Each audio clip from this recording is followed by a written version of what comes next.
শহরের কোলাহল ছেড়ে নদীর বুকে শুরু হলো আরেকটি গল্প। এই বাতাসটা সম্পূর্ণ আলাদা। এতে আছে ফ্রিডম স্মেল আর একই সাথে ভ্রমণের আনন্দ। আসসালামু আলাইকুম, hello viewers, welcome back to my new blog video. হ্যাঁ ভিউয়ার্স, এই মুহূর্তে আমি আছি অষ্টম চীন মৈত্রী সেতু, অর্থাৎ আপনাদের কাছে শর্টকাটে যেটা বেকুটিয়া সেতু নামে পরিচিত, সেটার পাশে। এবং ইতিমধ্যে আমরা সেতুটিকে অতিক্রম করে লঞ্চ নিয়ে চলে যাচ্ছি। এই যা স্টার্টিং পয়েন্টটাই তো আপনাদের সাথে শেয়ার করা হয়নি।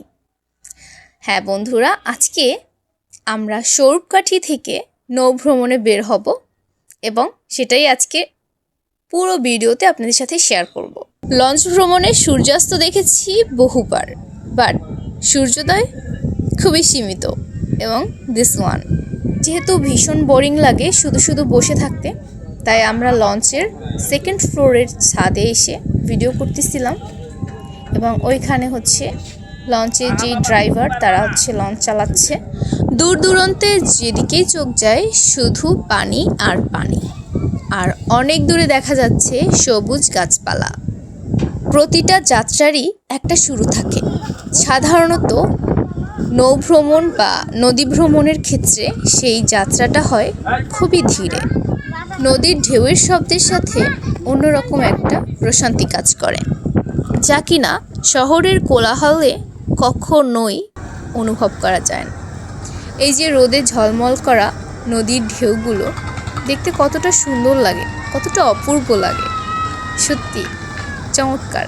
সত্যি কথা বলতে, পড়াশোনা বাদে লাইফে যেটা করবেন সেটাই আপনার কাছে চমৎকার লাগবে, এটাই বাস্তব।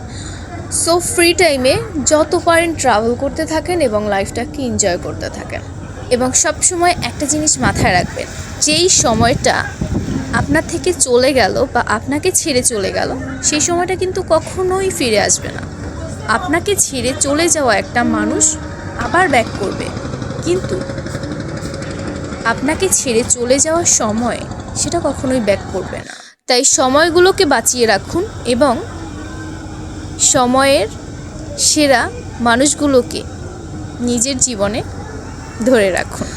আমি বোধহয় স্ক্রিপ্টের বাইরে কথা বলে ফেলছি, দ্যাটস ওয়াই আমার ভিডিওটা একটু লং হয়ে যাচ্ছে।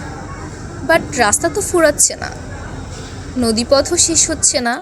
আপনি জানেন কি, ভ্রমণের শেষে যখন সূর্য পানির সাথে মিশে যায়, তখন শুধু জায়গা বদলায় না, মানুষের মনও বদলে যায়। প্রকৃতি এভাবেই মানুষের মনকে সেট আপ দিয়েছে। দ্যাটস ওয়াই ট্রাভেল করলে মানুষের মন ভালো হয়ে যায়, মন ভালো থাকে, রিফ্রেশ থাকে। তো আজকে ভিডিওটা এখানেই শেষ করছি। সবাই ভালো থাকবেন, সুস্থ থাকবেন। আল্লাহ হাফেজ।